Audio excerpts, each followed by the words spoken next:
All Indiana Politics is your premier source for Indiana politics, focusing on issues that matter to you. I still want us to be the best in the Midwest. We can't afford another lockdown. Give the citizens of this country the relief they need. Education in the state of Indiana remains priority number one. In-depth, nonpartisan coverage. We don't know exactly where the economy will be in January. People are worried with good reason. Exclusive interviews with Indiana's political leaders. We have the resources here in the state of Indiana to care for those who are in need. Expert analysis on critical legislation. We need to reform those laws. This recovery is going to take some time. We've got to anticipate that there'll be a budget shortfall. From Wish TV, this is All Indiana Politics Podcast on the All Indiana Podcast Network. Good morning, everyone. Welcome to another edition of All Indiana Politics. On this Sunday, we start with a leaked Supreme Court opinion that sent shockwaves through the nation's capital and around the country. The draft opinion reveals the nation's high court may be on the verge of overturning Roe v. Wade. Chief Justice John Roberts confirmed the opinion is authentic. Protests quickly erupted, with people on both sides of the argument rallying in cities across the country, including right here in Indianapolis. Now, if the draft becomes final, it would put abortion rights squarely in the hands of the state and federal lawmakers.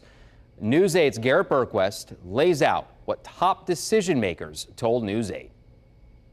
As at the national level, Indiana's reaction to the leak split along party lines. Republicans focused on the act of leaking a draft opinion, while Democrats focused on the substance. The court has to speak for itself without facing intimidation. And I think, what I'm hearing from my folks is even the Supreme Court, that, we can't just let this go through the system. The radical liberal left has a pattern of throwing years of longstanding decorum out the window when their point of view is threatened. And we just saw that happen. The impact of this decision, whenever it comes, will fall hardest on people who already suffer discriminatory obstacles to health care, particularly and especially Black, Indigenous, and other people of color, Latino, people with disabilities, people in rural communities, young people, undocumented people. Democrats in Congress already are trying to pass federal legislation to protect the right to choose whether or not to get an abortion. Congressman Andre Carson says banning abortion will only drive it underground.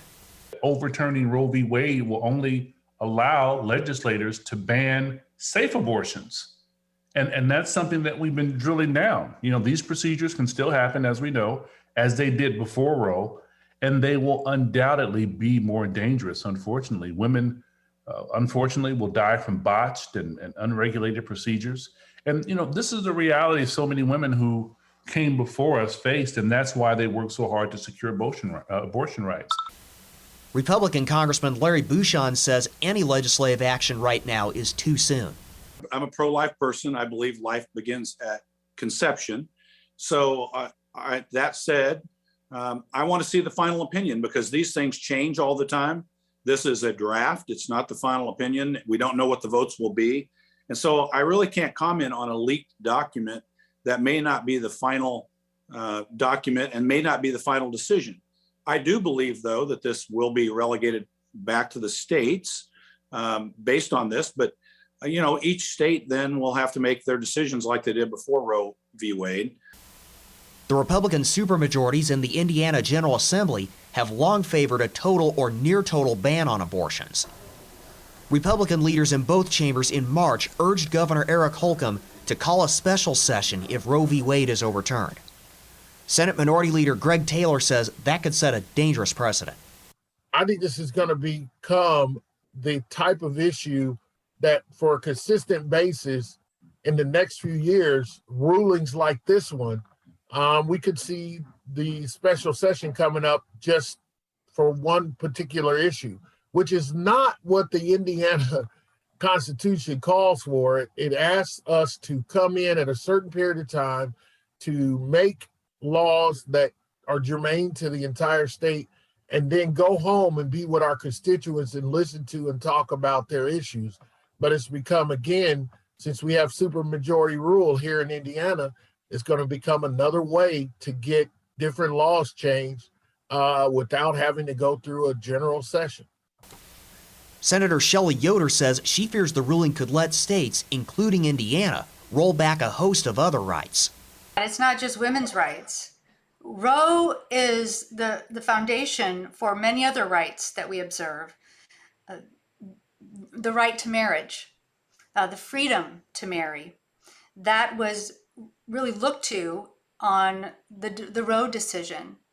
So I think this is the beginning of an undermining of our democracy, of us being a country with privileges, of choice, and it's one that we should all be very deeply concerned about and speaking out on. House Speaker Todd Houston was among those who called for a special session. After the leak, he issued a statement saying, "The vast majority of House Republicans, including myself, have been abundantly clear that we want to take action to further protect life should the U.S. Supreme Court overturn, in full or in part, Roe." Senate President Pro Tem Rod Bray says a leak on an issue of this magnitude is certainly surprising, but if it is true that this is the direction the court is headed, it is good news and suggests Indiana will be in a position to improve our record as a strong defender of life.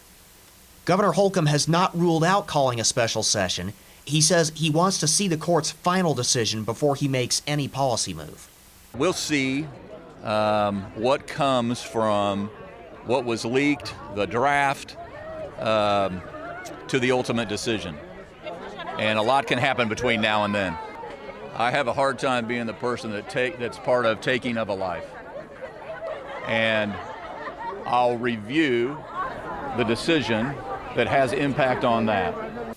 Here in Indiana, only the governor can call a special session. Garrett Bergquist, Wish TV, wishtv.com, and follow us on Facebook.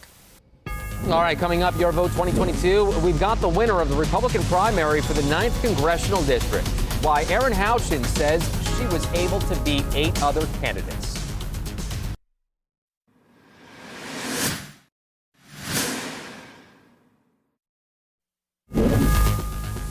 And welcome back to All Indiana Politics on this Sunday. Let's welcome in Erin Houchin, the winner of the Republican primary for the 9th District congressional seat. Erin, congratulations. Thank you for joining us here on the show. You beat out Thank you for having me. Yeah, absolutely. You beat out 8 other candidates, including former Representative Mike Sodrell. So in your opinion, why did you stand out? Well, we had a strong grassroots support effort going on. We had over 150 local endorsements from people throughout the 9th District. We ran a really good ground game, and I think our message resonated certainly with voters who are looking for a candidate that has a proven record of fighting for our conservative values, something they can look to show that we have a record of success. So I think all of those things combined led to our strong victory on Tuesday. You also campaigned as a Trump supporter. Do you think that had an impact? Well, I was one of the only candidates to sort of embrace that the policies of Donald Trump in my campaign, and I think that did make an impact. We had, throughout the course of the 100-day campaign that we ran over and over again, what I heard are folks that do support the America First agenda, and we certainly are that type of candidate. Were you apprehensive about running on that platform, or was that a surefire, yes, let's do it? I'm not apprehensive about running on that platform because I do believe our country was better under Donald Trump than we are under the Biden administration, and have supported those types of policies as a legislator. Okay, now that the primary is over, we got that out of the way. What will be your message heading into the November general election? Well, we're going to continue to focus on what we hear from voters throughout the district, and those issues will continue, I think, to be inflation, the rising cost of goods, groceries, and gas, becoming energy independent, securing our border, and making sure that our elections are fair and secure. And those are the things that I've heard throughout the campaign thus far. We'll, of course, continue to listen to folks as we travel around the district, but those, I think, will continue to be the issues moving forward. And what are your plans to fix those issues? Let's go with inflation. How about that? Sure. Inflation, we've got to get spending under control. I think Republicans and Democrats have historically both been responsible for out of control spending. So, I would look for ways to reduce that spending level and, follow the Indiana's lead in terms of balancing our budget and living within our means. That being said, if you are elected in November, what would you say is your top priority once taking office? Well, my top priority is going to be trying to get this economy back on track. The supply chain issues that we've had through COVID and other things are going to be top of mind. So we're going to need to encourage manufacturing and being responsible for our own supply chain. I think we're going to need to be responsible for securing our energy independence and taking back some of that those former Trump era policies that were good for America. I want to ask you about this because it's obviously huge news. The draft opinion that leaked out in regards to Roe v. Wade. So that being said, if the opinion is correct, if everything is accurate, regardless of the way it came out, would one of your priorities be overturning Roe v. Wade here in the state of Indiana? Well, I'm absolutely a pro-life candidate. There's no bones about that. I was a pro-life legislator. I carried one of the only bill to pass the legislative session that was a pro-life bill in 2019. So I certainly am a supporter of life. I think it's unfortunate that the draft opinion was leaked before the courts were allowed to finish their work. But I certainly believe that this decision will allow for that to be made by our state legislators, which is closest to the voters. And I think, I would certainly support that as a pro-life legislator. What were your thoughts on the leak and the timing on that? I know it all happened on primary day here in Indiana. I just think it's unfortunate that that was leaked before the Supreme Court was allowed to complete their work. Yeah. Okay, heading into the summer, campaigning-wise, when does that ramp up?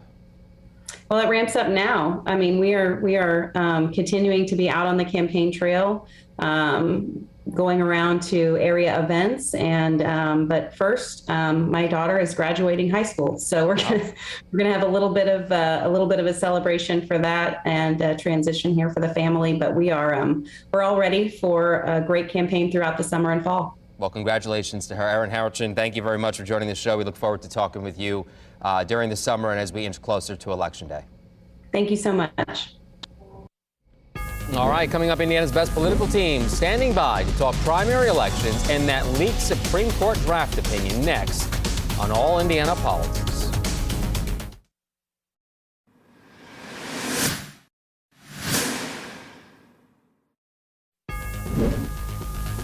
Welcome back to All Indiana Politics on this Sunday as we welcome back Republican Allie Bartlett and Democrat Drew Anderson. Good to see you both. Let's start with the leaked Supreme Court draft opinion. Allie, many members of your party call this a ploy by the left to put pressure on the court. Do you agree with that? Well, obviously, I can't make any, firm statements about what happened here, but I think there's an argument to be made there. I mean, this is an unprecedented leak. I think when they do find out where it came from, it's a prosecutable offense. And obviously, it just kind of undermines the entire foundation of our court system. It's a really scary thing that happened. And obviously, I think there's some advantage there. I think the left was going into midterm elections where they had no leg to stand on. They saw losses in their future, and this kind of gives them a platform. So I would say the timing is advantageous on that side. Drew, I'll get to the opinion in a moment, but I just want to get your take on the leak. I mean, from everything I'm thinking, Democrats wouldn't leak this just because we have so much respect for the institution and we have so much respect for our country and democracy. That being said, this decision would put the abortion issue, Drew, before legislators, as you very well know, instead of the courts. Does Justice Alito have a point in doing this, in your opinion? I mean, if this were a topic that hasn't been discussed yet in our country, then this should be up to the states. But fortunately for Democrats and for women, this has been precedent for 50 years. And look, at the end of the day, this is not a religious issue. This is not any sort of issue other than the fact that it is agreed upon by 83% of Hoosiers who support abortions in some form. And so rolling back on this will literally put lives at risk. Allie, you want to respond? Because the polls do kind of fall on that side. Yeah, I would love to respond. So the substance of this issue here, the substance of the draft opinion is not pro-life or pro-choice, first of all. And second of all, if we're saying that 83% of Hoosiers are on the side of supporting legalized abortion, then we shouldn't be at all concerned about this issue coming back to the states. I think this is an issue of whether or not the Supreme Court has had the power for the last several decades to have power over this issue, and whether or not it should be returned to the people and the voters as is prescribed under the Constitution. So that's the crux of this issue. It's not pro-life or pro-choice. It's about whether or not this is a choice to be made by the people. Drew, you want to get in here? Again, rolling back set precedent established for 50 years. There's generations of women that have not had to worry about having to perform procedures in back alleys and putting their lives at risk. Doing this. If 83% of the people in the state of Indiana are pro-abortion, then you shouldn't have to worry about it.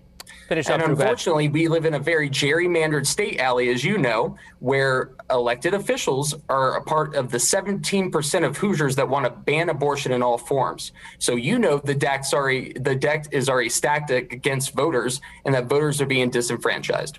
Allie, I do think that there is, can outdo 83%. I do think that there is some concern from the Democrats that if the opinion stands, that Republicans would move quickly to ban abortions here in Indiana. Yeah, so I think that if this decision is overturned, and that's a big if, what we saw was a draft opinion, which is part of the reason it's so concerning that it was leaked at all. I think that our legislators would do what they have a duty to do, which is to listen to their constituents, and they would act on the basis of what the people would like for them to do. None of us can predict what that looks like.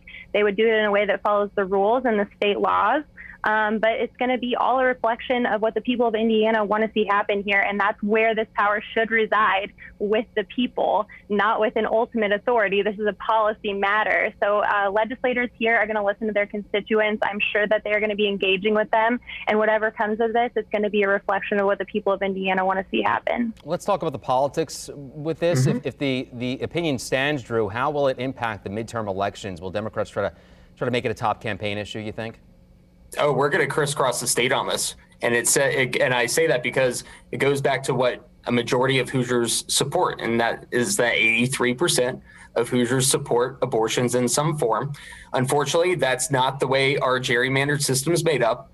And it's sad because the Republican supermajority, they're going to have blood on their hands, because literally this is going to affect so many lives, and a lot of Hoosier women's lives are going to be put at risk because of their political partisan decision.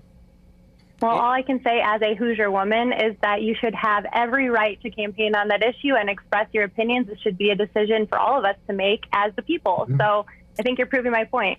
Is that a losing issue, though? And I will also say that it's not the politician's business to be in the same room as a doctor and a woman, and that needs to stop. That's fine. You should express that opinion. It should be decided by people like you and me. So that being said, Allie, is it a losing campaign moment for Republicans? No, I don't think it is at all. I think this is an issue that should be discussed. It's something that is a passionate, emotional issue for a lot of people. It's a serious issue, and that's exactly why this is something to be debated by the people in the legislature, a forum where people can come to testify, present their stories and their positions and all of their emotions, and let our elected representatives and not appointed justices continue to oversee this matter. Everything you're all saying is correct, and everyone has the right to their opinion. So let's debate the issue. Okay, we'll see what happens with that. I want to move to the primary elections, if you don't mind, quickly, because I have about a minute left. So, Drew, what was your take looking back on the past week? And specifically, does Democrat Frank Mervane, Mervan, rather, your thoughts on that district? I mean, Frank Mervan has delivered for Northwest Indiana and for Hoosier families. He delivered for the steel industry. He delivered for Hoosier workers. He has fully funded education and expanded broadband. He's delivering those kitchen table issues, and he's going to win re-election because of it. Allie, Jennifer Ruth Green, she seems like a pretty popular candidate. I've seen her on some national shows as well lately. Your thoughts? I am so excited to have Jennifer Ruth Green as a candidate in CD1. Obviously, she's got to overcome a tough Chicago media market out there, but I think all she has to do is go out and connect with voters and share her story and really just ask voters, do you want the status quo for Northwest Indiana? Because that's what unfortunately, Representative Mervan represents, is the status quo. He has been there for a long time and nothing's changing. She has the experience and the ability to go in there and make real change. And I think she is going to be a fantastic candidate. I can't wait to see what's next. We'll leave it there. Guys, good conversation. Good to see you. Enjoy the rest of your Sunday. We'll be right back. Take All Indiana Politics on the go with you. Download our podcast now. Part of the All Indiana Podcast Network and allindianapodcastnetwork.com.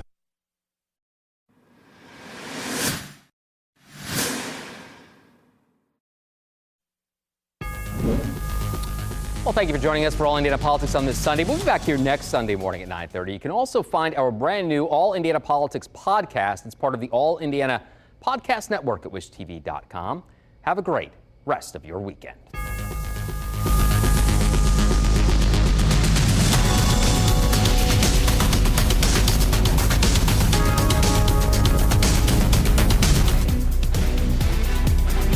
From Wish TV, this is All Indiana Politics Podcast on the All Indiana Podcast Network. Watch All Indiana Politics live Sunday mornings at 9:30 on Wish TV and at wishtv.com. Subscribe to this podcast and listen weekly here on the All Indiana Podcast Network. And be sure to discover even more great podcasts at allindianapodcastnetwork.com.